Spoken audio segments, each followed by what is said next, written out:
Jeffrey Ben Khalid memukulku kerana aku enggan tinggal bersama ibunya. Selepas itu, dia berlalu pergi untuk bersantai.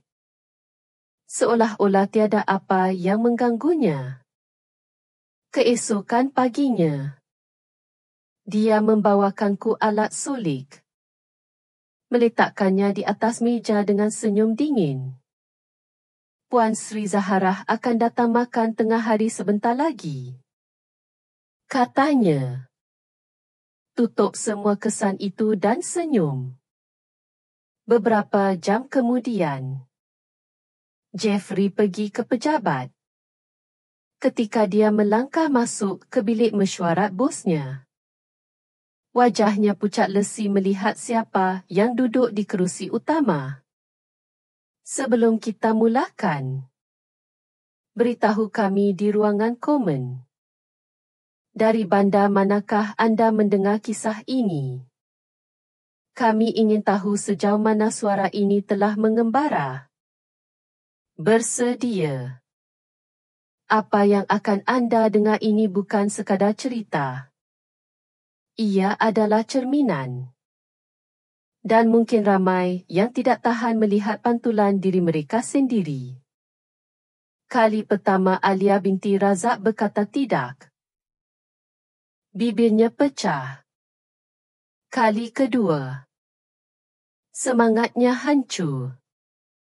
Alia berusia 32 tahun. Dia suka kopi pagi. Buku yang berakhir dengan tanda tanya. Dan kesunyian sebelum segalanya meletus. Dia bekerja dari rumah di sudut dapur. Tempat dia mencipta pejabat kecil dengan komputer riba yang dipinjam. Kerusi tanpa sandar.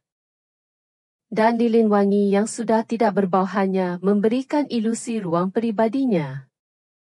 Dia seorang wanita pendiam. Tersembunyi. Jenis manusia yang tidak perlu menjerit ketika berbicara. Tetapi sanggup memberikan segala-galanya apabila dia mencintai. Dia tinggal bersama suaminya, Jeffrey. Seorang lelaki yang kelihatan terpelajar, perhatian, dan menawan di mata orang luar. Tetapi apabila pintu apartmen mewah mereka di Mount Kiara tertutup, kisahnya berbeza. Bagi Jeffrey, cinta bukanlah perkongsian. Ia adalah pemilikan. Ia adalah kepatuhan. Alia telah mempelajari kebenaran ini melalui pukulan. Meskipun tiada sesiapa yang tahu. Pagi itu, udara di rumah terasa berat dan tebal. Seolah-olah ada sesuatu yang akan pecah. Saya tidak akan membenarkannya. Jeffrey, kata Alia. Suaranya tegas tetapi jantungnya bergetar. Saya tidak akan tinggal sebumbung dengan Puan Sri Zaharah. Jeffrey berpaling dari ambang pintu. Matanya berapi. Apa kau cakap? Kita sudah bincangkan ini. Saya tidak mahu dia di rumah kita. Cukup-cukuplah dia menyibuk dalam setiap perkara. Balas Alia. Berdiri tegak. Jeffrey mendekat perlahan. Langkahnya bergema di lantai kayu seakan degupan jantung yang kuat. Ibu saya bukan pilihan. Alia. Dia sebahagian daripada hidup saya. Jika kau tak faham itu, kau keluar dari sini. Alia melangkah ke belakang. Dia tidak pernah melihat Jeffrey sebegitu tegang. Penumbuknya digenggam. Rahangnya keras. Kau mengugut saya? Saya jelaskan kedudukan. Saya ketua rumah ini.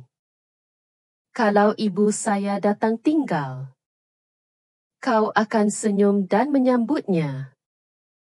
Alia menelan air liur. Seketika, dia terfikir untuk mengalah.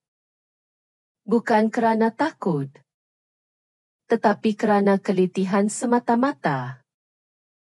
Namun, jiwanya tidak mampu lagi menanggung kesunyian. Dia tidak tahan lagi berpura-pura semuanya baik-baik saja. Tidak. Perkataan itu.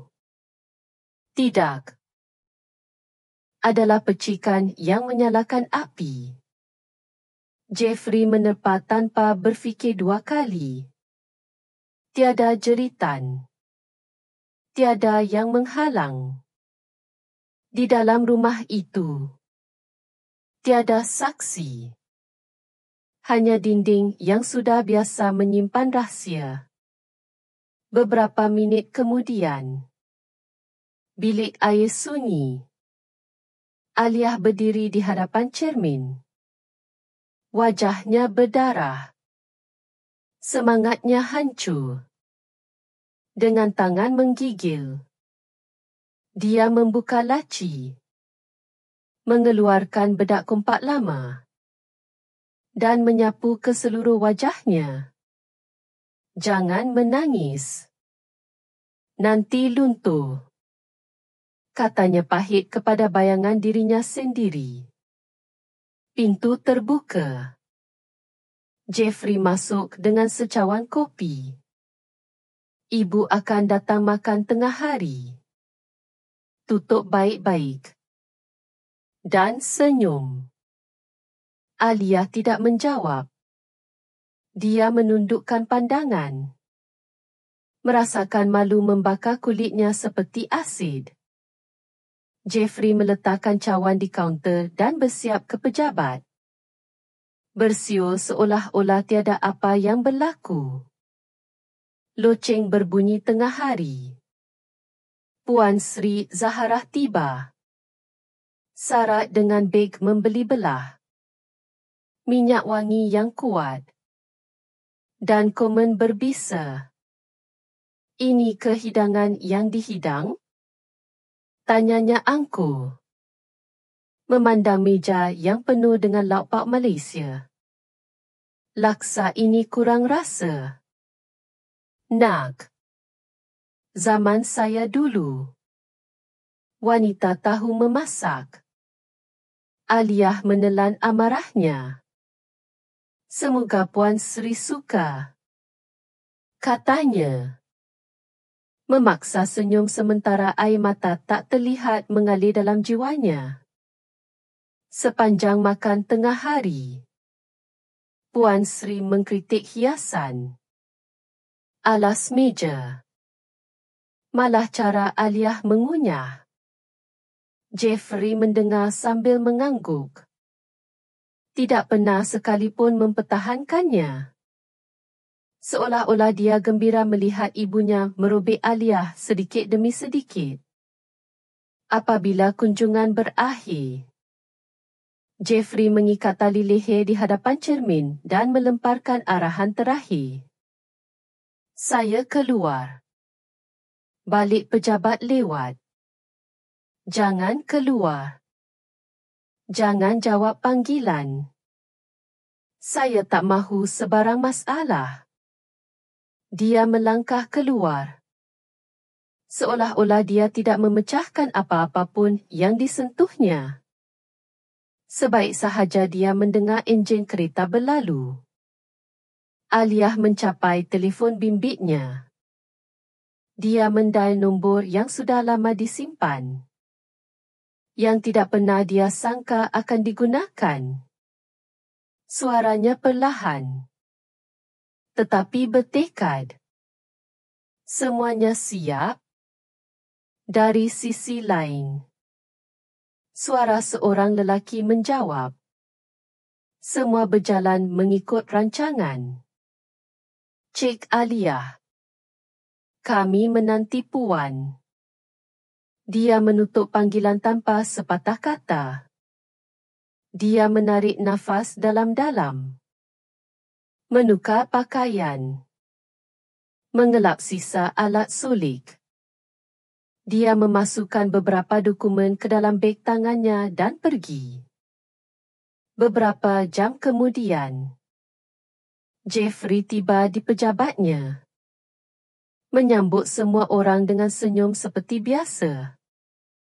Berjabat tangan. Melawak.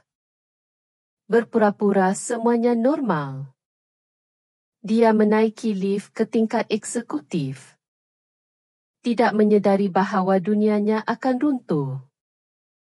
Pemilik baru sudah sampai, kata seorang setiausaha tanpa memandang. Dia ada di bilik mesyuarat utama. Jeffrey mempercepatkan langkah. Tiada siapa memberitahunya mengenai perubahan besar ini. Siapa pemilik baru ini? Siapa yang meluluskan ini? Dia membuka pintu dan tergamam. Di sana, duduk di kepala meja mahogani yang panjang, adalah Aliyah. Dia kelihatan sempurna, elegan, tenang. Dia memandangnya dengan ketenangan yang membuatkan darah Jeffrey sejuk. Hello, Jeffrey. Dia terkesan. Apa yang kau buat di sini? Dia berdiri dan berjalan ke arahnya. Matanya tidak pernah lepas dari Jeffrey. Izinkan saya memperkenalkan kepada anda Ketua Pegawai Eksekutif baru syarikat. Pewaris rasmi. Wanita yang takut semalam. Dan hari ini memegang semua kuasa. Para pengarah mula berbisik. Ada yang memandang Jeffrey dengan belas kasihan. Yang lain dengan ejekan. Jeffrey melangkah ke belakang. Kau rancang semua ini? Aliyah tersenyum. Tetapi kali ini, senyuman itu bukan kerana kewajipan atau ketakutan. Dia tersenyum kerana buat pertama kali dalam tempoh yang lama. Dia melakukannya tanpa keizinan sesiapa. Ini baru permulaan. Ketika Jeffrey bergelut untuk memahami perkara yang mustahil itu, Aliyah kembali ke tempat duduknya. Menyilangkan kakinya dengan anggun. Dan memulakan mesyuarat dengan tenang. Seolah-olah dia tidak mengubah segala-galanya sebentar tadi. Kerana kadangkala, perkara yang paling berbahaya yang boleh dimiliki oleh seorang wanita yang patah hati adalah kesunyian yang terkumpul dan peluang untuk bersuara. Bilik mesyuarat dipenuhi kesunyian yang pekat. Seolah-olah udara telah digantikan dengan sesuatu yang lebih padat, ketakutan. Kemarahan. Rasa tidak percaya. Jeffrey hampir tidak dapat berdiri tegak. Peluh mengalir di pelipisnya. Sementara Aliyah tenang. Meneruskan mesyuarat seolah-olah tiada apa-apa yang luar biasa berlaku. Dia bercakap dengan jelas. Dengan nada yang anggun. Tanpa perlu menaikkan suaranya. Dia tidak memberikan penjelasan. Tidak membenarkan kehadirannya. Dia hanya mengambil alih kuasa seolah-olah ia sentiasa miliknya. Para eksekutif bertukar pandangan tegang. Beberapa orang berpura-pura mencatat. Yang lain menyembunyikan kejutan yang tidak selesa. Beberapa daripada mereka yang tahu lebih banyak daripada yang mereka tunjukkan, menelan air liur dengan gugup. Jeffrey duduk di kerusi terpencil tanpa meminta izin. Tubuhnya ada di situ. Tetapi fikirannya masih terperangkap pada imej Alia yang duduk di takhta syarikat bapanya. Berubah menjadi sesuatu yang tidak pernah dia bayangkan. Ancaman. Apabila mesyuarat berakhir, dia berdiri. Perlahan-lahan menutup failnya. Dan pergi tanpa memandang sesiapa. Tiada kata-kata ditujukan kepada Jeffrey. Tiada pandangan. Dia berjalan di lorong seolah-olah dia tahu ke mana dia pergi. Seolah-olah dia telah berjalan di jalan itu 1000 kali. Walaupun ini adalah kali pertama dia menjejakkan kaki ke bangunan itu dengan namanya tertera pada dokumen rasmi. Kabar angin tersebar seperti api di padang rumput kering. Bagaimana wanita itu sampai ke sini? Bukankah dia isteri Jeffrey?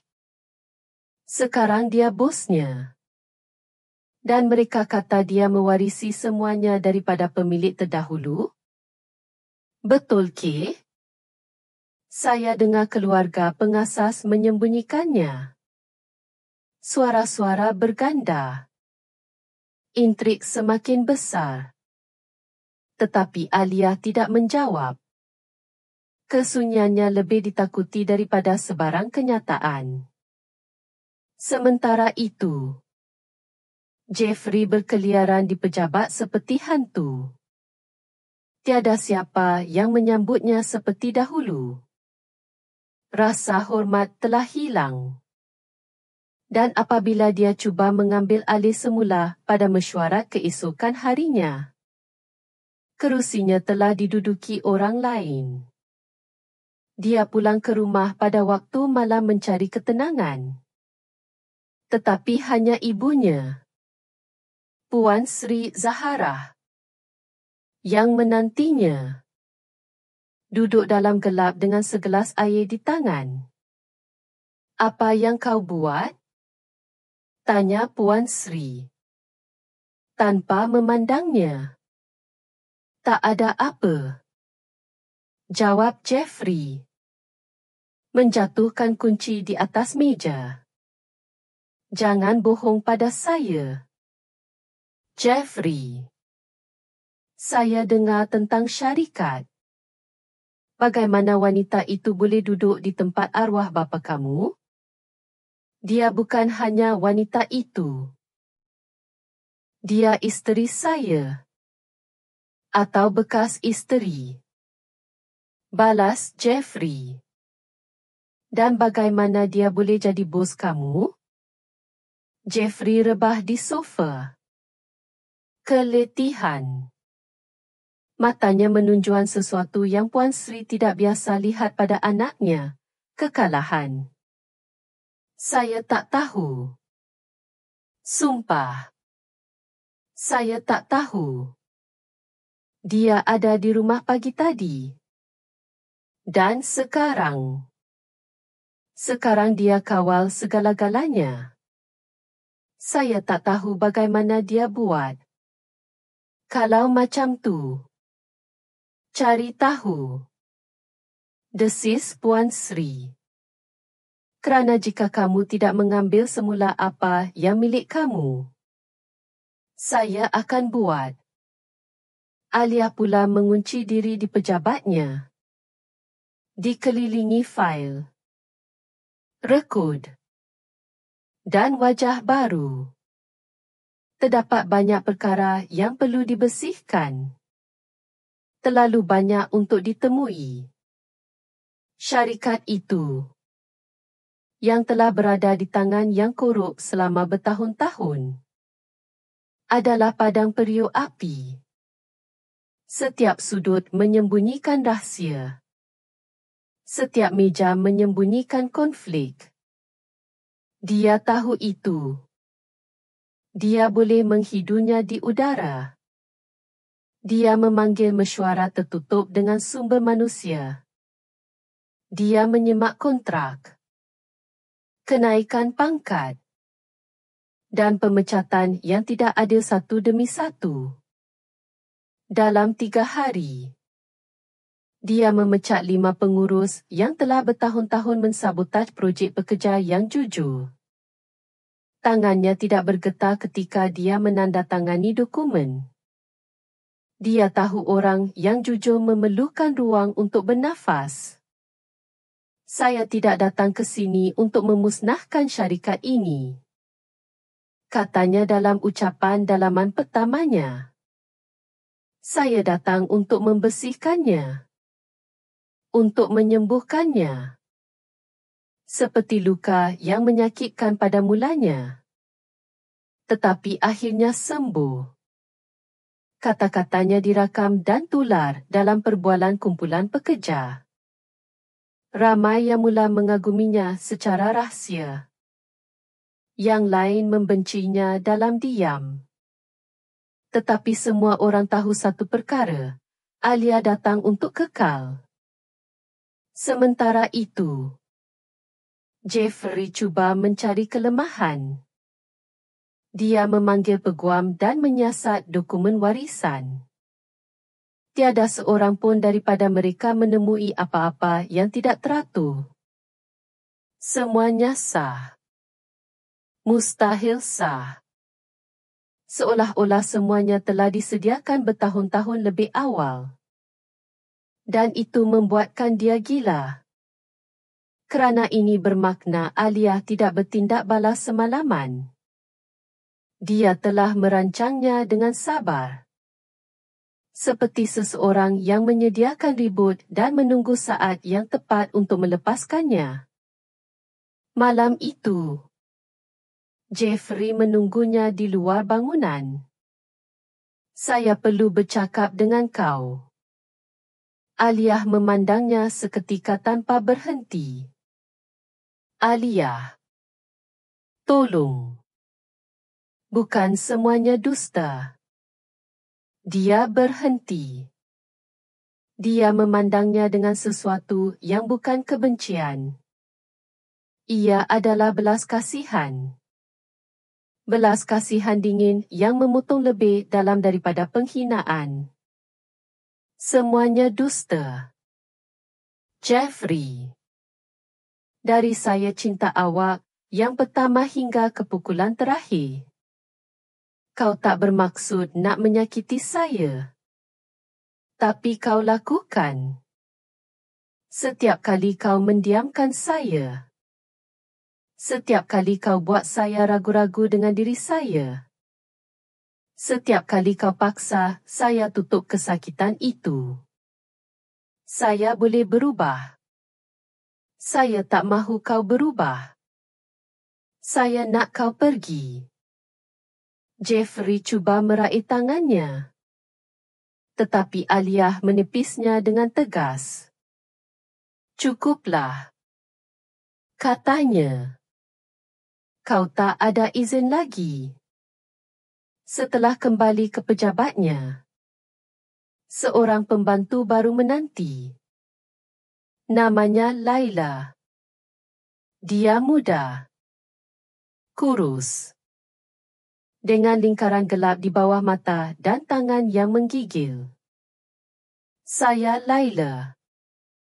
Sumber manusia tugaskan saya untuk bantu jadual puan.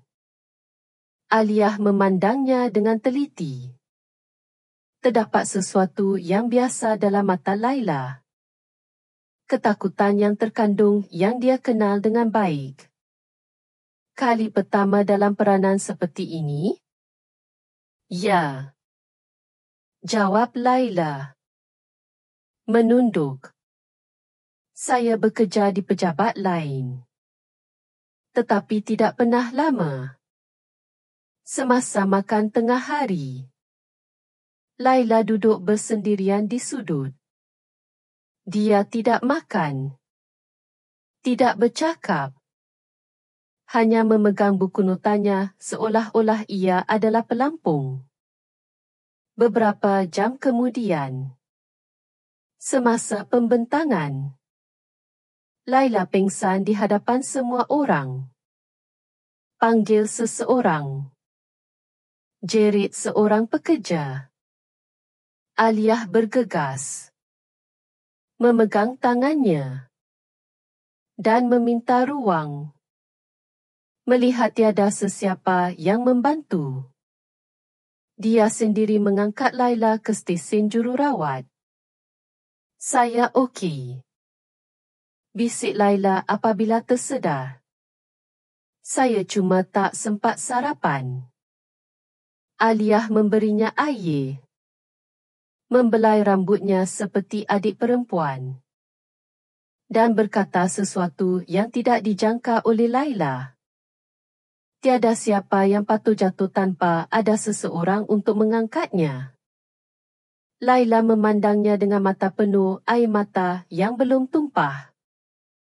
Dia tidak berkata apa-apa lagi. Apabila hari berakhir, Aliyah menyimak laporan dan menemui sesuatu yang pelik. Terdapat fail sulit yang disekat di bawah namanya. Dia memintanya dari arkib sulit.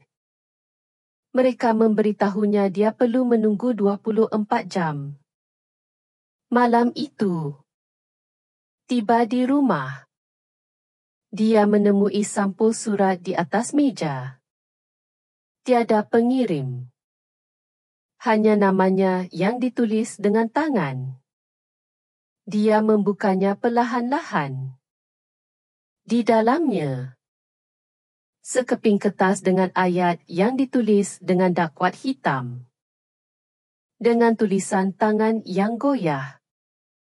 Ibu anda tidak mati.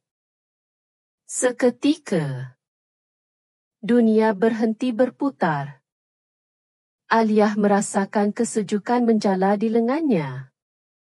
Dia melihat sekeliling. Seolah-olah seseorang mungkin memerhatikannya. Jantungnya mula berdebar kencang. Sampul surat itu bukan ditinggalkan oleh sesiapa dari syarikat. Ia peribadi. Intim. Ibu anda tidak mati. Dia sentiasa diberitahu ibunya meninggal dunia ketika melahirkannya. Malah biarawati di rumah amal Esti, Mary, tempat dia dibesarkan, telah mengesahkannya. Tetapi, bagaimana jika semuanya dusta? Dia duduk perlahan-lahan. Seolah-olah berat kertas itu terlalu berat. Buat pertama kali sejak dia mengambil alih kuasa. Aliyah berasa takuti bukan takut kehilangan apa yang dia perolehi, tetapi takut menemui apa yang telah dicuri darinya sebelum dia tahu ia wujud. Kerana jika ibunya masih hidup, seseorang telah mendiamkannya. Dalam kisah itu, nama-nama mula berulang. Jeffrey, Puan Sri Zahara, dan orang lain. Seseorang yang belum menunjukkan wajahnya, tetapi pasti memerhati. Menunggu. Topeng kuasa mula jatuh. Dan apa yang tersembunyi di bawahnya baru mula terungkap. Aliyah meninggalkan surat itu di atas meja. Seolah-olah ia membakar. Frasa itu terapung di udara seperti asap tebal. Ibu anda tidak mati. Dia tidak tahu siapa yang menulisnya. Tetapi tulisan tangan itu mempunyai sesuatu yang biasa. Sesuatu yang mengguncang jiwanya. Dia menghabiskan malam itu dalam keadaan terjaga. Merenung sampul tertutup. Tertanya-tanya jika segala yang dia percayai adalah palsu. Dia ingat biarawati. Malam-malam yang sejuk di rumah amal. Jawapan yang sama-sama. Pandangan mengelak apabila dia bertanya tentang ibunya. Tidak pernah ada gambar. Tidak pernah ada nama. Hanya cerita yang diulang berkali-kali sehingga akhirnya kelihatan benar. Keesokan paginya, dia pergi terus ke arkib undang-undang syarikat. Dia mempunyai akses penuh sebagai ketua pegawai eksekutif. Tetapi beberapa dokumen memerlukan kebenaran khas. Dan ini adalah salah satunya. Saya perlukan fail 94 HL2. Katanya kepada Arkidis. Seorang lelaki tua yang menundukkan pandangan apabila mendengar nama itu. Ia didaftarkan di bawah Tuan Razak dari lebih 20 tahun lalu. Ia dimeterai oleh perintah mahkamah. Hanya boleh dibuka dengan arahan langsung daripada lembaga pengarah. Aliyah meletakkan kedua-dua tangan di atas meja. Saya pengerusi lembaga pengarah. Lelaki itu teragak-agak beberapa saat sebelum menghulurkan folder itu kepadanya. Ia diliputi debu. Seolah-olah tiada siapa yang menyentuhnya selama beberapa dekad. Muka surat depannya ditandakan dengan dakwat merah. Sulit. Dia membaca setiap halaman perlahan-lahan. Apabila dia sampai ke sampul surat dalaman kedua, yang dimeterai dengan lilin, dia merobeknya tanpa teragak-agak. Di dalamnya terdapat kertas yang ditandatangani oleh bapa angkatnya. Memperincikan pengambilan anak angkat secara tidak sah di bawah jagaan gereja. Butiran yang paling mengganggu bukanlah yang undang-undang, tetapi laporan perubatan yang dilampirkan. Menunjuan bahawa ibu kandung telah dimasukkan ke hospital psikiatri selepas mengalami keruntuhan emosi akibat kehilangan anak perempuannya secara paksa. Aliyah merasakan bumi bergegar di bawahnya. Terdapat nama, tanda tangan, dan alamat. Satu nama menarik perhatiannya, Cikgu Maria. Jururawat yang bertanggungjawab ke atas kes itu di Pusat Perubatan ST. Jude. Dia tidak membuang masa. Pergi dalam senyap. Petang itu juga. Di sebuah rumah sederhana di pinggir bandar. Dia mengetuk pintu dengan jantung berdebar-debar. Seorang wanita berusia 70-an. Dengan kulit yang berkedut dan wajah yang serius. Membukanya. Cikgu Maria? Wanita itu memerhatikannya beberapa saat sebelum bercakap. Anda dia. Kan? Dia siapa? Wanita itu membuka pintu tanpa sepatah kata. Masuk. Di dalam. Bau kapur barus dan ubat memenuhi udara. Salib dan gambar lama tergantung di dinding. Maria menjemputnya duduk. Kemudian berdiri.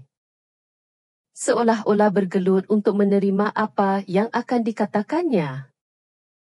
Anda masih baik kali terakhir saya melihat Anda. Mereka merampas Anda dari pelukan seorang wanita yang menjerit nama Anda. Seolah-olah jiwanya meninggalkan tubuhnya.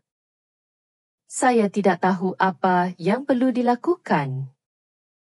Saya diugut. Saya dibayar untuk berdiam diri. Siapa yang mengugut Anda? Wanita itu mengatupkan bibirnya. Dia tidak menjawab serta-merta. Dia berjalan ke laci. Mengeluarkan sampul surat kecil. Dan menyerahkannya. Saya simpan ini bertahun-tahun. Saya tidak tahu mengapa. Mungkin saya tahu suatu hari nanti seseorang akan datang mencarinya. Di dalamnya terdapat sekeping gambar lama. Seorang wanita muda berambut gelap memeluk seorang bayi. Di belakangnya, tarikh ditulis dengan pensil. Aliyah merenung imej itu seolah-olah ia adalah cermin yang terdistorsi.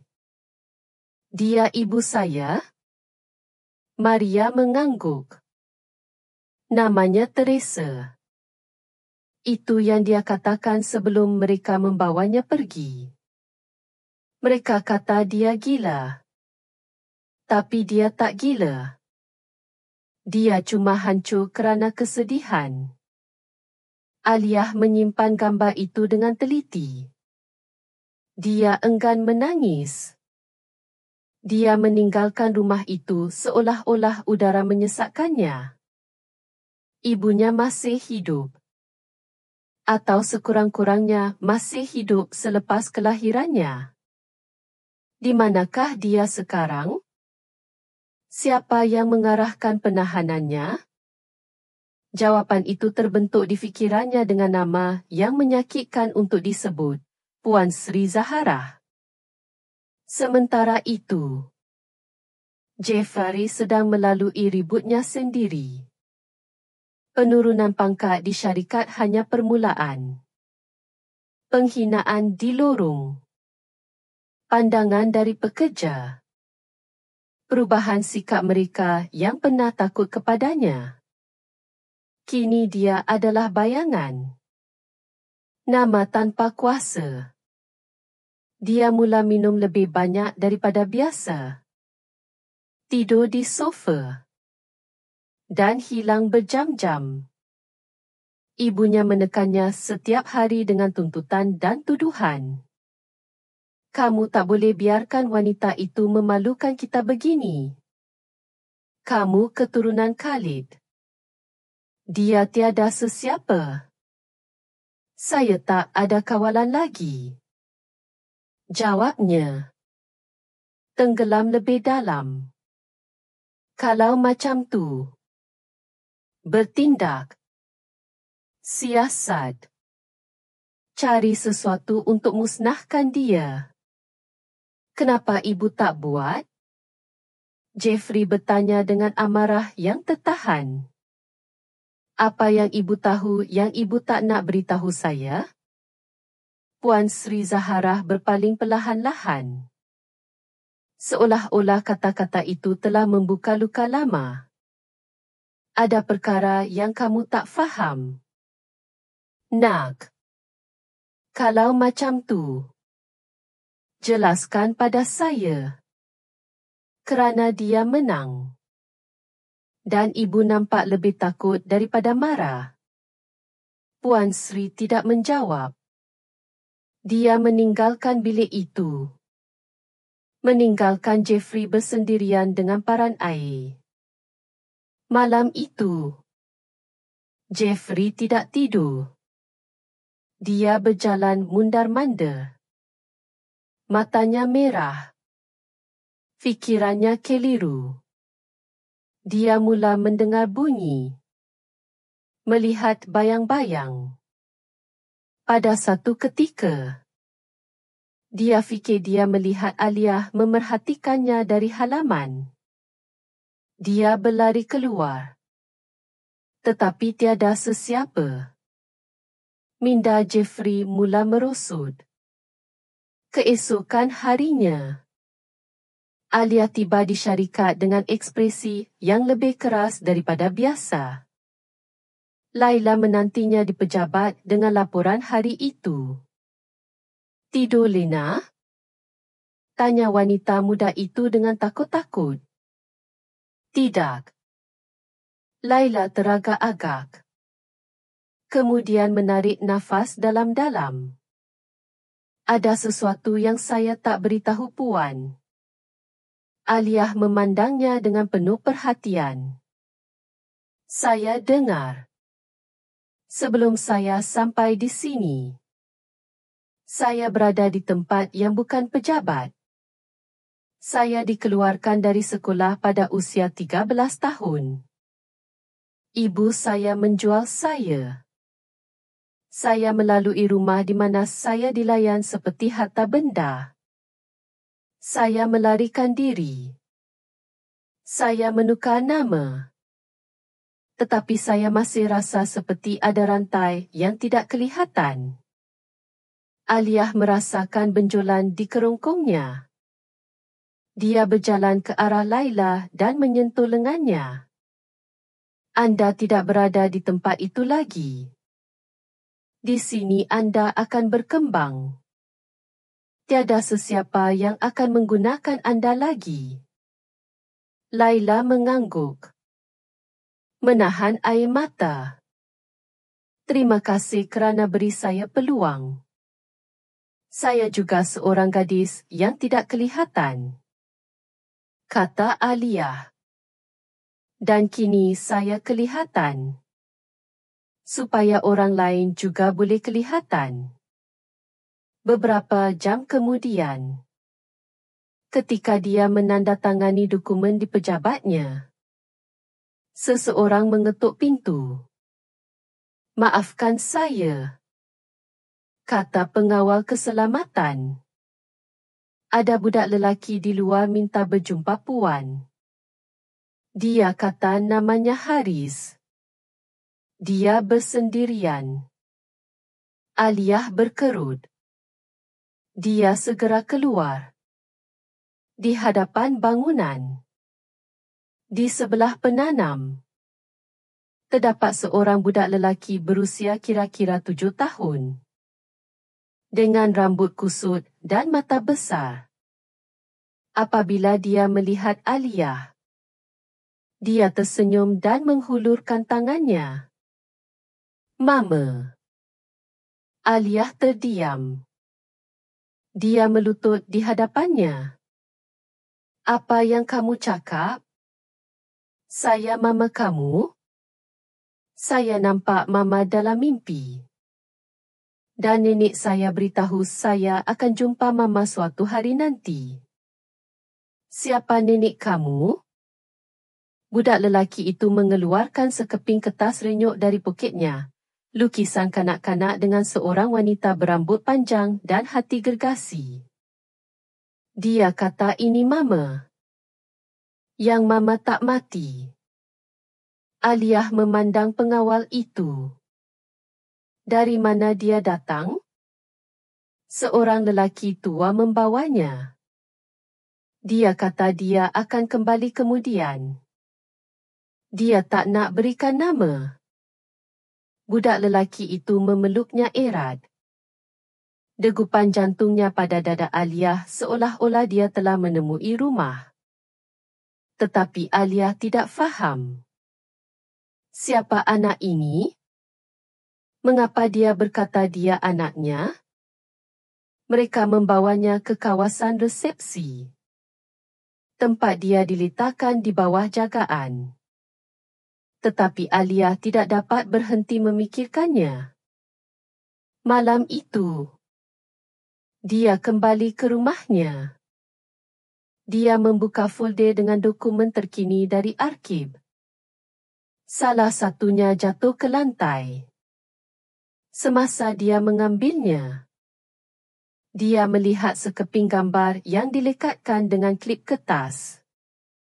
Imej itu menunjukkan seorang wanita melutut. Wajahnya dipenuhi air mata. Di hadapannya, sosok yang dikenali memegang seorang bayi. Wajah itu lebih muda. Tetapi tidak silap lagi, Puan Sri Zaharah. Rasa sejuk menjala di seluruh tubuhnya seperti bisikan ganas. Di sana, Puan Sri Zaharah memegang bayi itu di tangannya. Sementara seorang wanita lain merayu, menangis, dan merangkak di lantai. Wanita itu adalah ibunya. Dan Puan Sri Zaharah telah memisahkannya. Aliyah menjatuhkan foto itu. Buat pertama kali dalam beberapa hari. Dia tidak tahu apa yang perlu dilakukan. Siapa sebenarnya Puan Sri Zaharah? Jenayah apakah yang telah disembunyikannya selama bertahun-tahun? Jawapan itu tersembunyi dalam benang yang telah mengikatnya sejak kecil.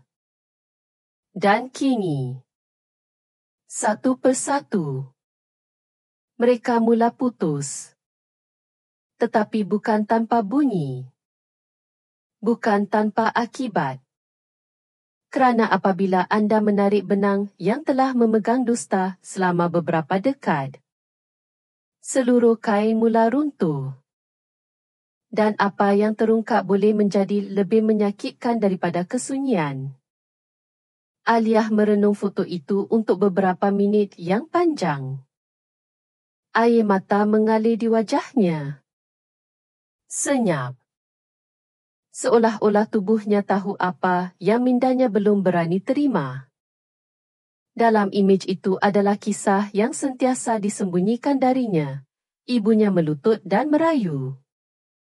Dan di hadapannya, Puan Sri Zahara dengan senyuman bengkok dan bayi di tangannya. Bayi itu adalah dia. Imej itu lebih daripada bukti. Ia adalah hukuman. Udara di dalam bilik seolah-olah terhenti. Aliyah cuba menarik nafas dalam-dalam. Tetapi sesuatu di dadanya tidak mengizinkannya. Segalanya di dalam dirinya bergetar. Bukan hanya kerana penemuan, tetapi kerana amarah yang terkandung. Kerana bertahun-tahun kebohongan. Kerana setiap malam sendirian di rumah amal itu. Kerana setiap kali dia tertanya-tanya mengapa tiada siapa yang datang mencarinya. Dia mengangkat telefon dengan tangan menggigil dan mendial nombor Jeffrey. Aliyah? Jawabnya. Terkejut. Saya perlu jumpa awak sekarang. Di pejabat saya. Dalam 20 minit. Jangan lewat. Dia menutup panggilan tanpa memberinya masa untuk membalas. Apabila Jeffrey masuk, dia mendapati Aliyah berdiri dengan foto itu di mejanya. Tiada ucapan. Tiada basa-basi. Hanya pandangan dingin yang memaksanya menutup mulut. Adakah ini kelihatan biasa pada awak? Jeffrey memandang imej itu dan wajahnya berubah sepenuhnya. Dia tidak bertanya apa itu. Dia tidak berpura-pura terkejut. Dia menundukkan pandangannya. Seperti kanak-kanak yang tertangkap dalam pembohongan yang terlalu lama. Kenapa awak tak beritahu saya? Tanyanya tanpa menaikkan suara. Berapa lama awak tahu kebenaran? Jeffrey tidak menjawab. Dia menggenggam penumbuknya. Tidak dapat menahan pandangannya. Dari awal. Aliyah. Saya tahu dari awal. Ibu saya minta saya jangan cakap apa-apa. Sudah tentu dia minta. Kerana bagi awak berdua, saya bukan sesiapa. Saya hanya alat. Seseorang yang boleh awak bentuk. Seseorang tanpa masa lalu. Tanpa sejarah. Bukan begitu. Kalau begitu bagaimana? Awak cintakan saya. Namun awak berdiam diri ketika ibu awak musnahkan ibu saya. Saya tak tahu semuanya. Hanya sebahagian.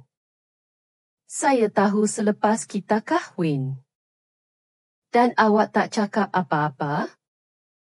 Saya takut kehilangan awak.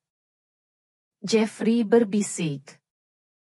Dan buat pertama kali, dia kelihatan ikhlas. Awak tahu saya bukan sesiapa bagi awak. Tetapi awak takut suatu hari nanti saya akan jadi lebih daripada awak. Frasa itu memotongnya seperti pisau. Tiada jeritan. Tiada pertengkaran. Hanya kebenaran yang diucapkan dengan suara yang tenang. Jeffrey pergi tanpa sepatah kata lagi. Dia tahu dia telah kehilangan segala-galanya. Malam itu, Alia tidak pulang ke rumah. Dia mendaftar masuk ke hotel. Jauh dari syarikat. Jauh dari semua orang. Insomnia menemaninya seperti bayangan. Dan apabila dia akhirnya menutup mata, dia tidak berehat. Dia bermimpi tentang ibunya. Tentang imej itu. Tentang gemar tangisan yang bukan miliknya. Tetapi terasa seperti miliknya. Keesokan harinya, Laila menemuinya pucat. Dengan mata cengkung. Puan tak makan apa-apa. Saya tak lapar. Puan akan sakit. Alia tidak membalas. Laila menutup fail di tangannya dan duduk di hadapannya. Puan selamatkan saya ketika tiada siapa yang melihat saya. Dan sekarang Puan macam ni. Saya rasa saya tak tahu nak tolong macam mana. Alia memandangnya. Buat pertama kali dalam beberapa jam. Tiada siapa yang boleh tolong saya. Saya perlu buat ini sendiri. Laila teragak-agak. Kemudian dengan suara perlahan, dia menambah. Saya pun fikir begitu. Sampailah Puan datang. Kata-kata itu tidak menyembuhkan apa-apa. Tetapi ia menawarkan sedikit kehangatan. Peringatan bahawa di tengah-tengah kegelapan, sesuatu yang berbeza masih boleh disemai. Beberapa jam kemudian, Alia membuat keputusan. Dia menyimak dokumen dalam fail yang masih belum selesai dibacanya. Di salah satu halaman terakhir, muncul nama yang belum dia perasan. Tuan Azman bapa biologi status, hilang. Dia menyiasat. Mencari rekod rasmi, tiada apa-apa. Dia telah dipadamkan dari peta. Seolah-olah dia tidak pernah wujud. Tetapi kemudian, di antara kertas hospital, dia menemui nota tulisan tangan tanpa tarikh, dikesan di kawasan terpinggir daerah West End. Enggan menerima rawatan perubatan. Dalam keadaan gelandangan. Tanpa berfikir dua kali. Dia pergi ke daerah itu. Dia berjalan melalui lorong. Bertanya di dapur komuniti. Menunjukkan gambar lama yang ditemui dalam fail. Ramai yang mengabaikannya.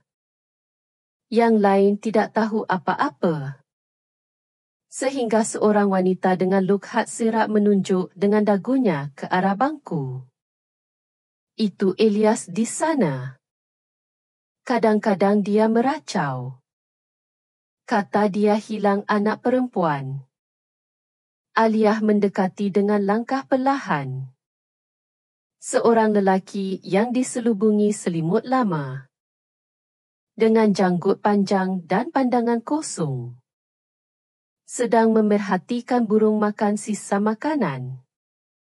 Tuan Azman? Lelaki itu tidak bertindak balas. Atau memandangnya. Azman. Awak dari mahkamah ke? Dia tiba-tiba bertanya dengan suara yang usang. Tidak. Saya Alia binti Razak. Lelaki itu perlahan-lahan berpaling. Matanya dipenuhi air mata sebelum wajahnya dapat memprosesnya. Aliyah. Bisiknya. Anakku. Dia terdiam. Awak kenal saya? Saya cari awak bertahun-tahun. Ibu awak. Dia berjuang keras untuk awak. Mana dia? Dia hidup. Tapi saya tak tahu keadaan dia sekarang. Kali terakhir saya tengok dia. Dia tak ingat saya. Aliyah duduk di sebelahnya. Selama beberapa minit. Mereka tidak berkata apa-apa. Hanya berkongsi kesunyian orang yang telah dimutilasi oleh masa. Kenapa tiada siapa beritahu saya? Kerana keluarga ibu awak membencinya. Mereka kata dia memalukan. Mereka malu dengan saya kerana saya miskin. Mereka mahu memadamkan saya. Dan mereka berjaya. Mereka campak saya ke jalanan. Mereka kurung dia. Dan mereka ambil awak seolah-olah awak sampah. Air mata tidak lagi disembunyikan. Ia gugur tanpa tentangan. Dia memegang tangan Aliyah dengan kekok. Maafkan saya tak dapat selamatkan awak. Bukan salah awak. Bisiknya. Sekarang saya nak cari dia.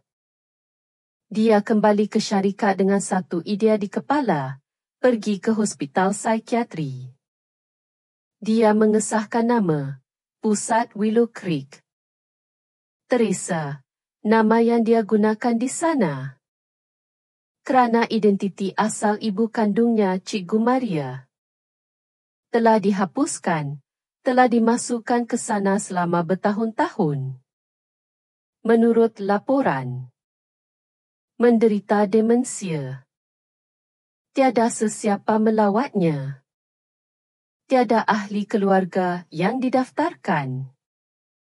Setibanya di sana, tempat itu kelihatan seperti penjara yang disamarkan. Dinding kelabu. Pintu berkunci. Kaki tangan yang tidak peduli. Siapa yang awak cari? Teresa. Saya anak dia. Jururawat itu terkejut. Dia tak terima pelawat. Dia terima sekarang. Mereka membawanya ke sebuah bilik kecil. Di sana, duduk di kerusi roda, dengan pandangan kosong, adalah ibunya. Rambut putih. Mata kusam. Dia kelihatan jauh. Seolah-olah fikirannya terapung di tempat yang tiada sesiapa boleh akses. Aliyah berjalan lebih dekat. Mama. Wanita itu memandangnya. Tetapi tidak mengenalinya. Awak baru ke? Awak nak bawakan saya teh? Saya anak awak. Mama. Saya Aliyah. Aliyah. Dia mengulang dengan suara yang mendatar. Nama yang cantik. Aliyah melutut di hadapannya. Saya di sini. Tiada siapa yang akan pisahkan kita lagi. Tiada siapa yang akan sakiti awak lagi. Wanita itu menghulurkan tangan yang menggigil dan menyentuh pipinya. Dia tersenyum seketika. Kemudian mengalihkan pandangannya kembali ke tingkap. Seolah-olah saat itu hanya gemar. Aliyah memeluknya erat. Dengan lembut. Dia merasakan sesuatu pecah di dalam dirinya. Ia bukan kesedihan. Ia adalah pembebasan. Ia adalah luka yang menutup. Bukan kerana semuanya baik-baik saja, tetapi kerana dia tidak bersendirian lagi. Jangan risau, bisiknya. Sekarang saya akan jaga awak. Dan dalam pelukan itu, mangsa berhenti menjadi anak perempuan dan menjadi ibu. Tempat perlindungan. Keadilan yang hidup. Kebenaran tidak boleh ditutup. Ia boleh disembunyikan. Ia boleh disamarkan. Tetapi suatu hari nanti ia pasti kembali untuk memandang anda di wajah.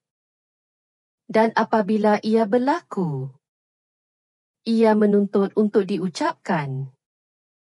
Walaupun ia menyakitkan.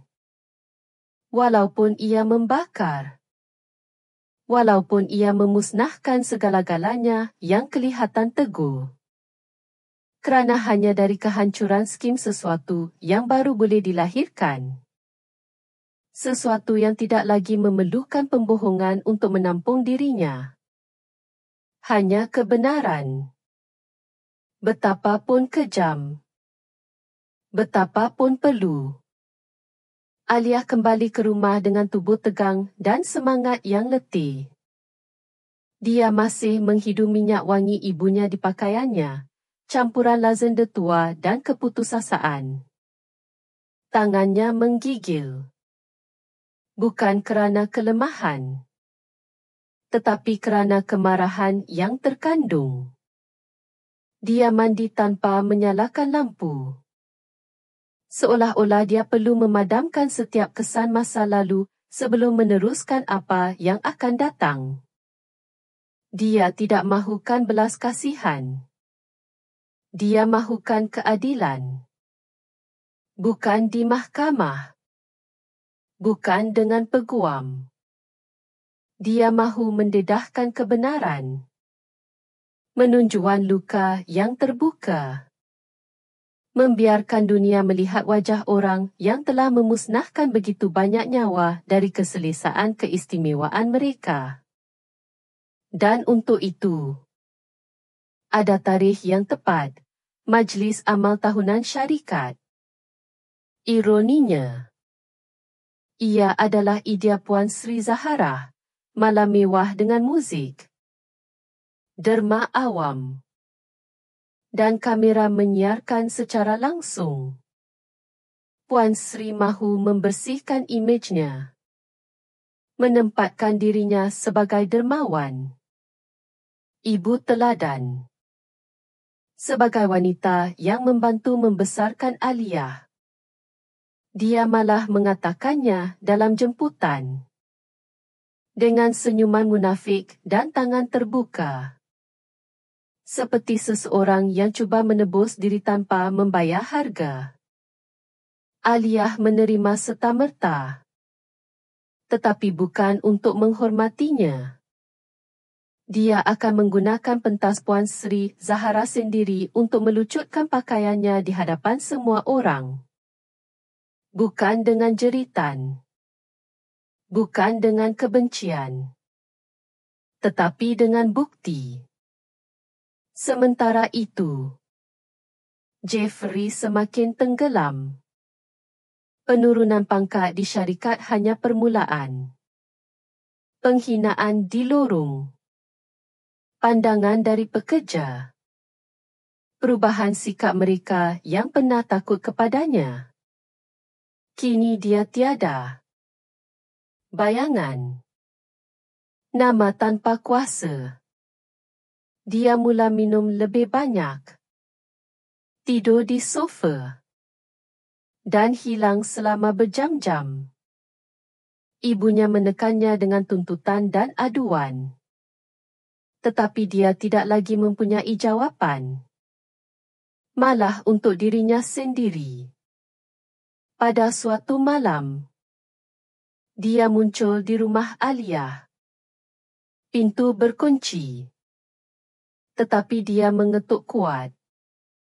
Apabila Alia membukanya, Dia mendapati Jeffrey terruyung hayang. Mabuk. Mata cekung. Hancur. Saya perlu bercakap dengan awak, katanya. Alia teragak-agak beberapa saat. Kemudian menepi. Bukan kerana belas kasihan, tetapi strategi. 5 minit. Dia duduk di sofa. Tempat yang sama yang pernah menyaksikan pertengkaran, kesunyian, dan pembohongan. Saya sayangkan awak. Dengan cara saya sendiri, kata Jeffrey. Suaranya perlahan. Segala yang saya belajar tentang cinta, saya belajar darinya.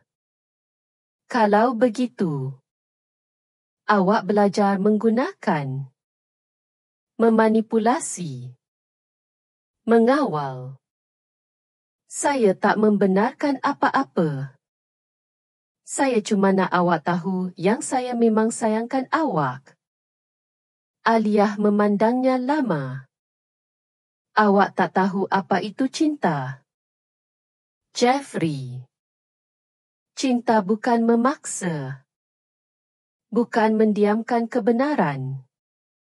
Bukan memilih keselesaan pembohongan apabila seseorang di sebelah awak mati di dalam. Dan saya tak tahu macam mana nak lindungi awak, katanya. Matanya berkaca-kaca. Sebab awak tak pernah nak. Jangan keliru. Awak bukan tak mampu. Awak cuma pengecut. Jeffrey menjatuhkan kepala. Dia kekal di sana dalam diam. Kemudian bangun dan berjalan ke pintu. Sebelum pergi, dia bergumam tanpa menoleh ke belakang. Saya harap awak boleh maafkan saya suatu hari nanti. Walaupun saya tak akan lakukan. Alia menutup pintu dan menarik nafas dalam-dalam. Apa yang dia rasa bukan lagi kebencian. Ia adalah sejenis ketidakpedulian pahit. Seperti apabila luka berhenti menyakitkan kerana pendarahan tidak lagi penting. Keesokan harinya, dia menerima panggilan yang tidak dijangka dari Laila. Suaranya kedengaran berbeza, menggigil. Penuh harapan. Alia. Saya rasa saya dah jumpa anak saya. Alia meninggalkan segala-galanya dan pergi bersamanya. Mereka memandu bersama ke sebuah rumah di pinggir bandar. Seorang wanita menerima mereka di pintu masuk. Dia tidak memberikan namanya. Hanya meminta mereka masuk dalam senyap. Di sebuah bilik kecil.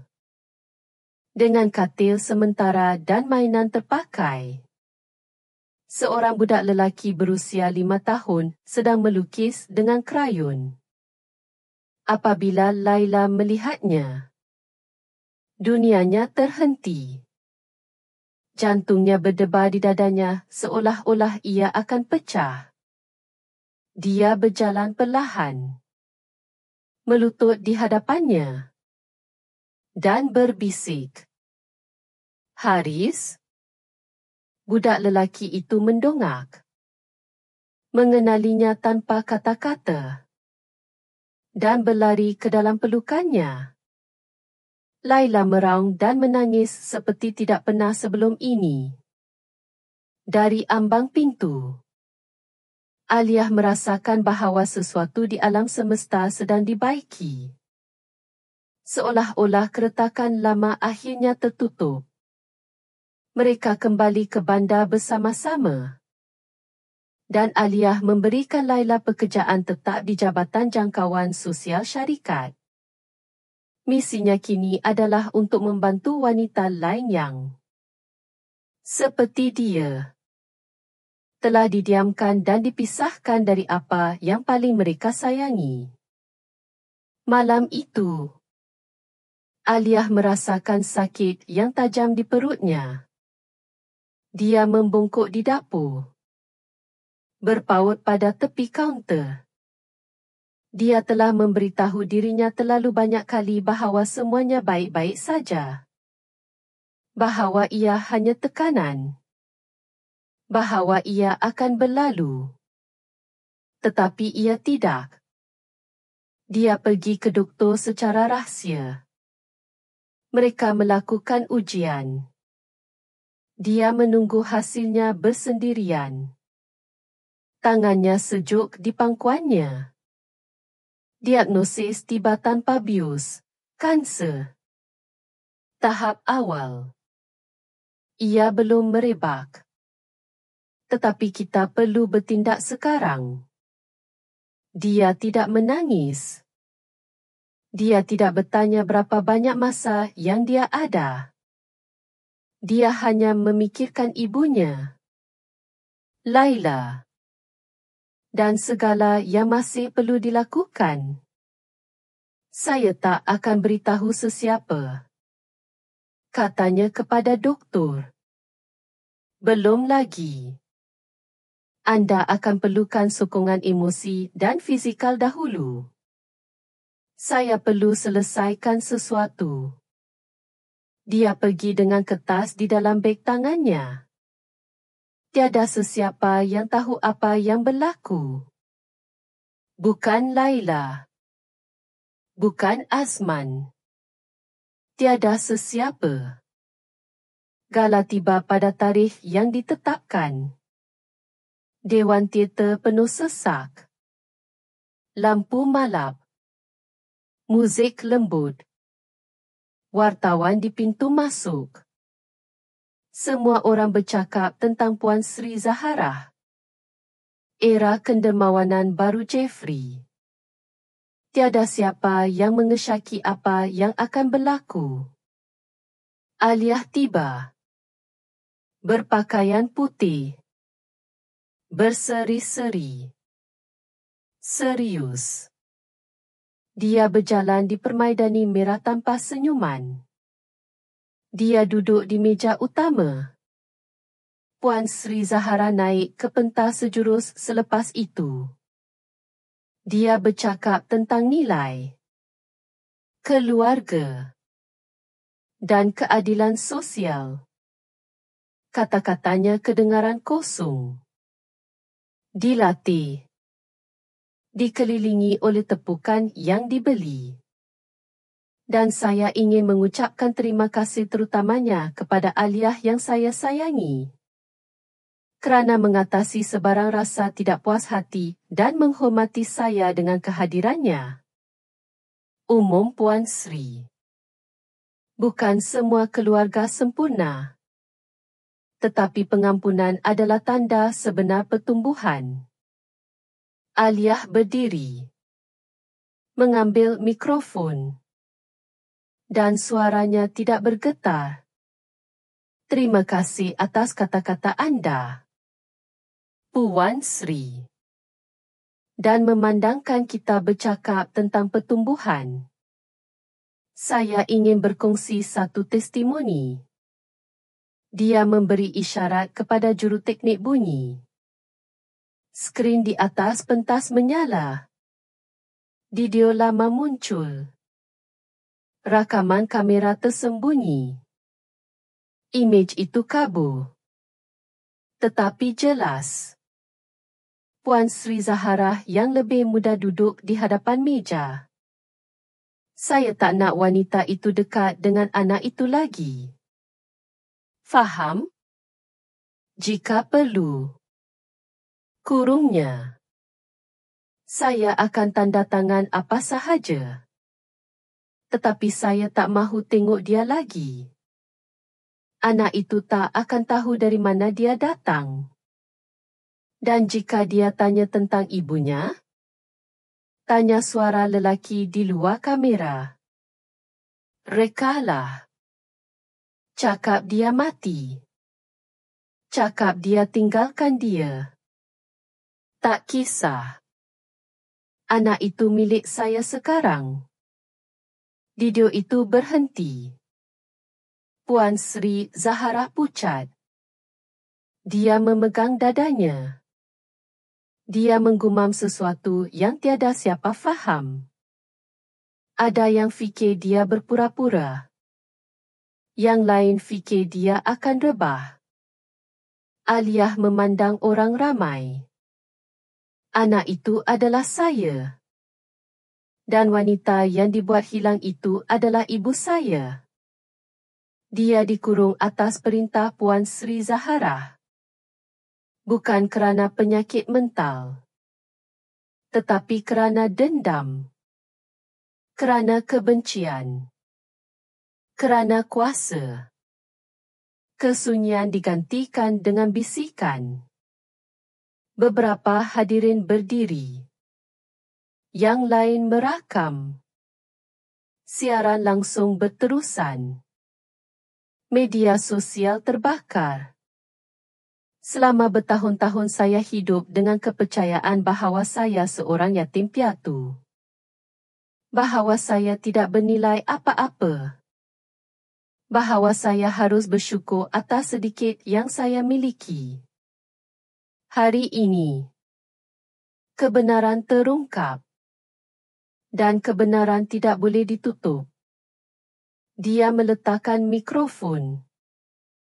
Turun dari pentas. Dan tidak memandang Puan Sri Zahara. Dia tidak akan memberinya kepuasan melihatnya merayu.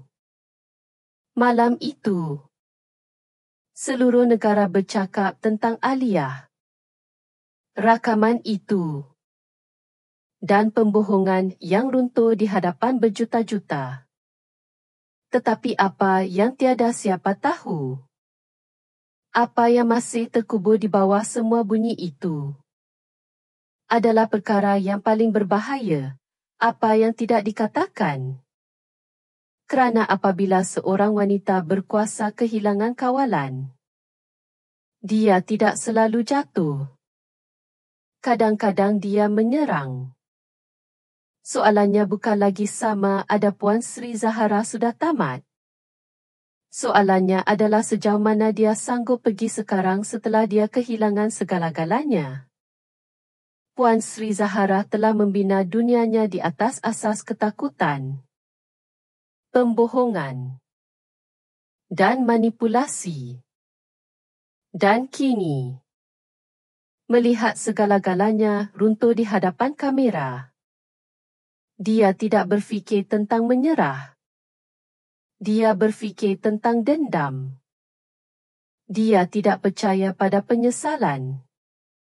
Dia tidak mempunyai ruang untuk rasa bersalah. Apa yang tinggal padanya adalah racun. Dan dia akan menggunakannya. Selepas segala, dia hilang selama hampir 48 jam. Rumah agamnya kosong. Kaki tangannya meninggalkannya.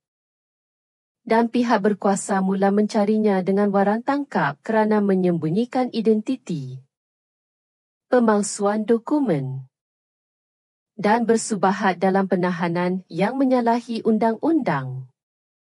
Tiada siapa yang tahu sama ada dia telah melintasi sempadan. Sama ada dia bersembunyi. Atau sama ada seseorang melindunginya dari dalam. Aliyah tidak meraihkan kejatuhan Puan Sri Zahara. Tiada kedamaian di wajahnya. Hanya keletihan yang mendalam yang tidak dapat disembunyikannya. Setiap hari adalah pertempuran antara kemarahan dan ketakutan. Antara tugas dan keletihan. Penyakit itu menyerang secara diam-diam. Sementara dia berpura-pura kuat di hadapan semua orang. Laila menjadi perisainya. Dia mengatur jadual, mesyuarat, dan siaran akhbar. Dan dia juga melindunginya daripada wartawan yang menunggu siang dan malam di luar syarikat. Tiada siapa yang tahu bahawa pada waktu malam, Aliyah muntah darah di sinki. Bahawa dia hampir tidak boleh tidur. Bahawa tulang rusuknya sakit setiap kali dia bernafas. Tiada siapa yang tahu bahawa rambutnya gugur dalam ketulan. Dan dia memakai rambut palsu di bawah selendangnya. Mereka juga tidak tahu bahawa doktor telah memberitahunya kanser itu merebak lebih cepat daripada yang dijangka. Dia tahu. Tetapi dia tidak mempunyai masa untuk berhenti. Tidak sehingga semuanya jelas. Tidak sehingga Puan Sri Zaharah membayar. Pada hari ketiga selepas gala, Puan Sri Zaharah ditangkap di lapangan terbang persendirian. Dia cuba meninggalkan negara itu dengan dokumen palsu. Di dalam beg pakaiannya terdapat jam tangan mewah, barang kemas, wang tunai yang banyak, dan nota dengan nama kenalan politik yang korup. Dia ditangkap tanpa tentangan. Bersolek seolah-olah dia akan pergi makan malam. Dengan senyuman beku kepada kamera. Dia hanya mengucapkan satu frasa, "Saya buat semuanya untuk anak saya." Wanita itu tak pernah layak untuknya. Jeritan itu disiarkan di seluruh berita. Dan kemarahan memuncak di media sosial. Ada yang mengutuknya. Dan ada yang secara luar biasa membenarkannya. Orang yang melihatnya sebagai ibu yang melindungi. Mangsa generasi yang tidak lagi memahami keluarga seperti dahulu. Aliyah tidak membalas sebarang kenyataan. Tidak memberikan sebarang temu bual. Dia tidak mahu sesiapa bercakap untuknya. Apa yang dia perlu katakan? Dia sudah katakan di pentas itu. Kini keadilan perlu bertindak. Beberapa hari kemudian, dengan perbicaraan yang sedang dalam persiapan, Aliyah mengambil kereta dan pergi bersendirian ke rumah amal tempat dia dibesarkan. Dia mahukan jawapan. Tetapi dia juga mahu mengucapkan selamat tinggal kepada apa yang telah membentuknya. Apa yang telah mematahkannya. Biarawati menerimanya dengan gugup. Ada yang memandangnya dengan belas kasihan. Yang lain dengan syakwa sangka. Ketua Biarawati membawanya ke gereja kecil. Tempat Aliyah menghabiskan petangnya semasa kecil. Mengimpikan ibu khayalan dan keluarga yang menyayanginya. Dia duduk di bangku kayu yang sama. Menghadap tingkap kaca berwarna yang sama. Kali ini, dia tidak berdoa. Dia hanya menutup mata dan mendengar kesunyian. Kesunyian yang berbeza dari sebelumnya. Ia bukan lagi kesunyian pengabaian. Ia adalah kesunyian pembinaan semula. Semasa dia pergi. Salah seorang biarawati yang lebih tua. Dengan langkah perlahan dan pandangan yang jelas. Menghulurkan sampul surat kepadanya. Dia datang beberapa hari lalu. Dia kata dia bapa awak.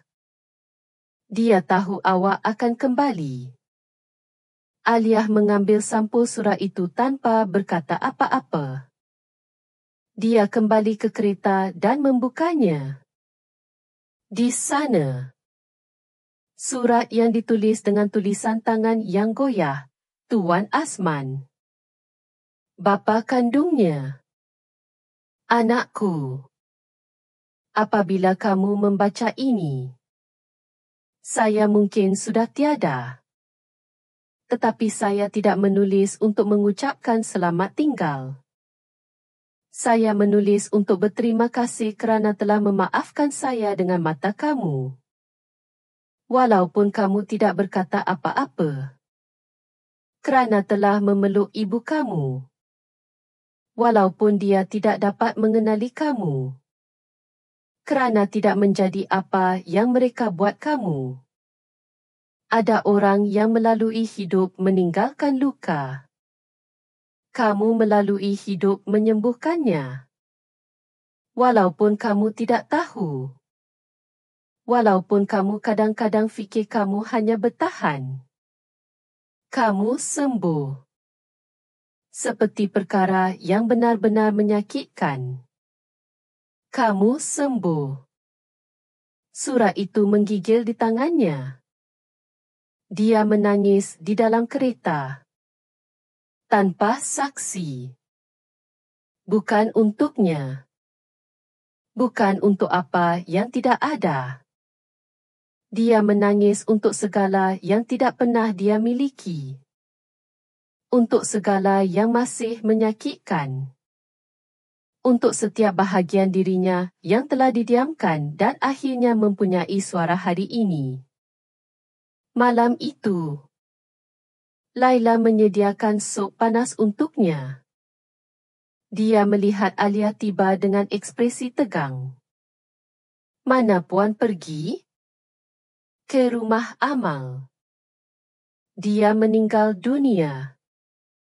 Laila tidak bertanya lebih.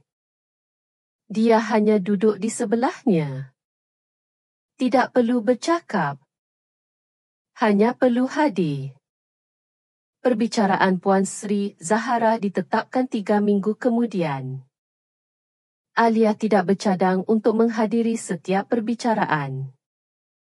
Dia mahu keadilan melakukan tugasnya tanpa mengubahnya menjadi tontonan.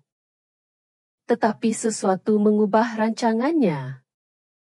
Pada tengah malam. Panggilan mengejutkannya. Nombor itu disekat. Dia menjawab dengan suara mengantuk. Alia. Ini saya. Kata Jeffrey. Suaranya kedengaran terdesak. Hancur. Apa yang awak buat telefon malam-malam ni? Maafkan saya. Saya tak tahu nak cakap macam mana. Saya perlu jumpa awak. Mendesak. Cakap apa yang tak kena. Saya ada di luar. Jangan tutup telefon. Dia menutup panggilan sebelum Alia sempat membalas. Alia bangun. Memakai jubah. Dan pergi ke pintu. Dia melihatnya dari tingkap. Dia berdiri di sebelah kereta. Dengan sesuatu yang dibalut di lengannya. Dia membuka pintu perlahan-lahan. Apa tu? Dia menggigil. Ini Haris. Jantung Alia terhenti. Apa yang awak buat padanya? Tak ada apa-apa. Saya tak sakiti dia. Saya cuma nak pergi dengan dia. Pergi jauh. Mulakan semula. Saya minta maaf. Saya tak dapat buat. Saya tak dapat pergi. Budak lelaki itu tidur. Dibalut selimut. Bagi dia pada saya. Perintahnya. Jeffrey menurut dengan tangan kekok. Dia menyerahkan budak lelaki itu. Saya tak tahu nak buat apa lagi. Tiada siapa yang mahukan saya. Awak benci saya. Ibu saya di penjara. Bapa saya mati tanpa sempat berpisah. Dan saya kosong. Awak memilih untuk bersendirian. Balasnya. Jeffrey jatuh melutut. Menangis. Memukul tanah. Dia adalah seorang lelaki yang dimusnahkan oleh bayangan dirinya sendiri. Saya cuma nak seseorang pandang saya tanpa penghinaan. Budak itu tak perlukan bapa seperti awak, kata Aliyah dengan ketenangan yang menghancurkannya. Dia perlukan ibu yang tidak perlu lagi menutup kesakitannya. Dan dia menutup pintu. Itu kali terakhir dia melihat Jeffrey. Laila bangun dari bunyi bising. Melihat Aliyah dengan Haris di tangannya. Dia faham segalanya. Dia memeluk mereka berdua. Dia menangis dalam diam. Kemudian dia membawanya ke biliknya. Menyelimutinya. Dan duduk di sebelahnya. Aliyah memandang langit melalui tingkap. Fajar sudah menyingsing. Perbicaraan akan bermula hari itu juga. Tetapi dia sudah mempunyai hukuman yang paling penting, hukuman peribadinya sendiri. Keadilan undang-undang ditegakkan. Tetapi keadilan untuk jiwa hanya dicapai apabila seseorang berani menghadapi apa yang sentiasa menyakitkan dan memutuskan untuk tidak mengulanginya. Tidak meneruskannya. Tidak mewarisi kerosakan itu. Kerana ada luka yang diwarisi. Tetapi ada juga keberanian yang diturunkan. Dan Aliyah bersedia untuk menutup kitaran. Walaupun ia menelan nyawanya. Walaupun ia menyakitkan lebih daripada segala yang lalu. Dia bersedia untuk apa yang akan datang. Kerana tiada apa lagi yang perlu disembunyikan. Tiada lagi harga yang perlu dibayar. Kesunyian telah berakhir. Dan suara semua orang yang tidak pernah boleh bercakap akhirnya didengar. Perbicaraan Puan Sri Zaharah menjadi salah satu yang paling diliputi di negara ini. Setiap keterangan adalah tikaman terhadap imej ibu teladan yang telah dibinanya selama berdekad-dekad. Peguam cuba mengalihkan tumpuan. Mendakwa demensia nyanyuk. Pemerasan emosi. Dan tekanan dari pihak ketiga. Tetapi rakaman, dokumen, dan kenyataan saksi langsung tidak dapat disangkal. Dia disabitkan dengan pelbagai tuduhan, termasuk penipuan identiti, penahanan yang menyalahi undang-undang yang teruk, dan penyalahgunaan kuasa. Dia tidak menunjukkan penyesalan. Dia tidak menangis. Dia berjalan keluar dengan bergari. Kepalanya tegak. Masih yakin dia telah melakukan perkara yang betul. Wartawan menunggu Aliyah di luar mahkamah. Tetapi mereka tidak menemuinya. Dia tidak menghadiri perbicaraan terakhir. Dia berada di hospital. Menerima pusingan kemoterapi terakhir. Tubuhnya sakit. Kulitnya terbakar. Rambutnya hanyalah kenangan. Tetapi di dalamnya, dia bersih. Racun telah hilang. Bukan kanser. Racun yang lain. Yang lebih dalam. Yang dipanggil ketakutan. Tahun berlalu. 3. Kemudian 5. Bandar itu berubah. Begitu juga syarikat itu. Aliyah tidak lagi disebut sebagai wanita yang hancur. Kini dia dinamakan sebagai simbol. Seorang yang terselamat. Titik rujukan kebenaran. Dia tidak memberikan temu bual komersial atau menjual diri kepada mana-mana media. Apa yang dia kongsi? Dia lakukan mengikut syaratnya sendiri. Melalui yayasan tanpa takut yang telah diasaskan bersama Laila. Laila menjadi tiang. Mengambil alih kerja sosial. Mengembangkan yayasan itu ke negeri-negeri lain. Menyelamatkan puluhan wanita yang terperangkap dalam rangkaian penderaan dan eksploitasi. Haris. Anak lelakinya. Membesar dikelilingi perbualan.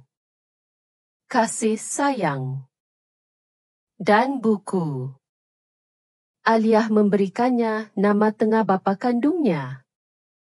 Asman. Sebagai tindakan pembaikan simbolik. Ibu Aliyah. Cikgu Maria. Meninggal dunia dengan tenang. Hari-hari terakhirnya dihabiskan di rumah bersama anak perempuannya. Mengenalinya dalam kilasan kejenihan kecil yang cukup untuk menjadikan setiap perkataan bernilai emas. Sebelum dia meninggal dunia, dia menggenggam tangan Aliyah erat dan berbisik sesuatu yang Aliyah tidak akan lupa. Kamu adalah perjuangan saya yang paling lama. Dan kemenangan saya yang paling manis. Apabila dia dikebumikan, tiada ucapan panjang. Hanya bunga putih. Lagu lembut. Dan kesunyian bermaruah seseorang yang tidak pernah dibenarkan bercakap tepat pada masanya. Jeffrey tidak muncul semula secara terbuka. Dia dimasukkan ke kemudahan psikiatri selepas beberapa episod mencederakan diri sendiri. Dia tidak mempunyai pelawat. Tidak bertindak balas terhadap namanya. Dia berjalan di lorong dengan pandangan bingung. Mereka memanggilnya dengan nombor. Dia hidup di antara lukisan kanak-kanak dan soalan yang tiada siapa jawab. Aliyah dimaklumkan melalui protokol. Dia memilih untuk tidak melihatnya.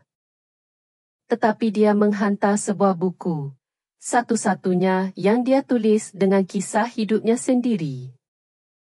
Buku itu mengubah kehidupan. Edisi pertama habis dijual dalam beberapa minggu. Ia bukan buku bantuan diri. Ia adalah testimoni yang mentah. Jujur. Dengan nama sebenar dan emosi tanpa samaran. Dia tidak meminta belas kasihan. Dia tidak membenarkan sesiapa. Dia bercakap tentang luka. Ingatan. Wanita yang mencintai. Yang berdiam diri. Yang melawan. Dan apa yang berlaku apabila mereka berhenti berdiam diri. Tiada sulekan yang dapat menutup kesunyian. Adalah salah satu ayat pertama. Tiada pukulan yang dapat mengalahkan wanita yang berazam untuk hidup tanpa takut. Frasa itu menjadi bendera. Tatu. Cogan kata. Wanita dari negara yang berbeza mula menulis kepadanya. Menghantar surat. Mesej. Gambar dengan buku itu di tangan mereka. Ada yang membacanya di penjara. Yang lain di tempat perlindungan. Ada yang di bilik menunggu mahkamah sebelum melaporkan penderaan buat kali pertama. Aliyah tidak pernah mengharapkan kemasyhuran atau mahukan pengiktirafan.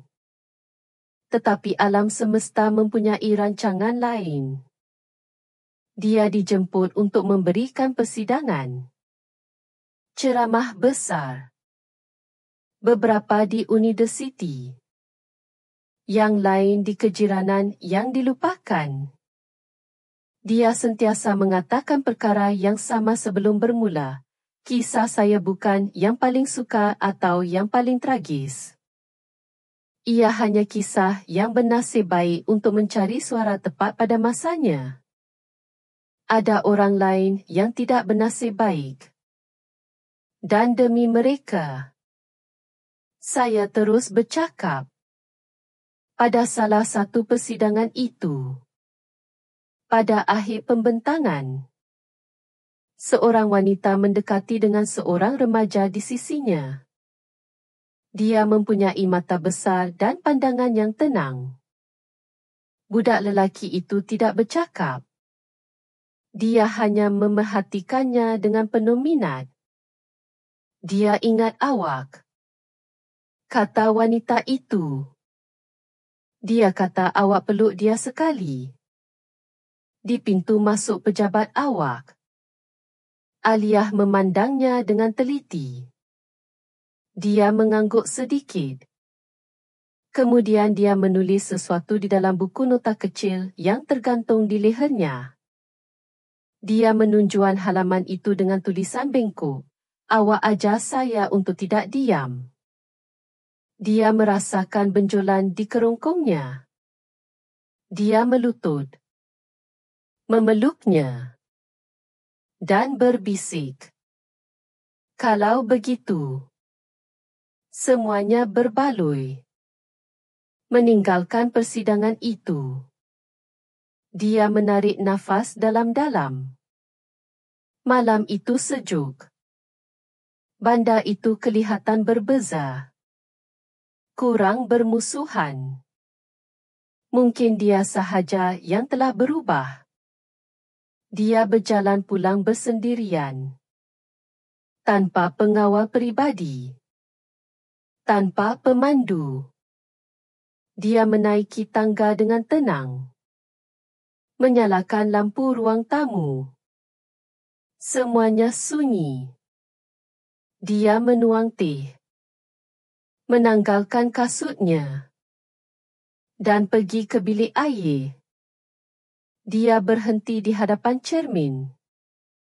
Dia memerhatikan pantulannya dengan teliti. Dia tidak lagi memakai rambut palsu. Rambutnya tumbuh semula. Perlahan. Kerinting. Dan liar. Kesan rawatan masih ada pada kulitnya. Ia bukan parut. Ia adalah pingat. Dia menyentuh wajahnya. Tiada solekan. Tiada pemerah pipi. Tiada bedak asas. Tiada bayangan. Hanya dia. Buat pertama kali dalam tempoh yang lama. Dia tersenyum. Bukan kerana kewajipan. Bukan kerana protokol. Bukan kerana seseorang memintanya. Dia tersenyum kerana dia tidak takut lagi. Kerana kini dia tahu siapa dia dan apa dia. Dan dia tidak perlu memakai samaran lagi. Apa pendapat anda tentang kisah Alia binti Raza ini? Ramai orang di Malaysia, terutamanya wanita, seperti Alia, melalui pertempuran senyap setiap hari. Harapan kami adalah suara Alia bergema dalam diri anda juga. Jika kisah ini menyentuh hati anda, kongsikannya di platform anda. Biarkan lebih ramai orang berasa ditemani. Jadilah sebahagian daripada perubahan. Komen di bawah. Apakah tindakan yang paling berani yang pernah anda lakukan untuk menegakkan kebenaran? Walaupun ia menakutkan? Dan jika anda belum melakukannya, sila like, subscribe, dan tekan loceng pemberitahuan. Setiap tindakan anda adalah tanda bahawa kisah-kisah ini mesti terus diceritakan.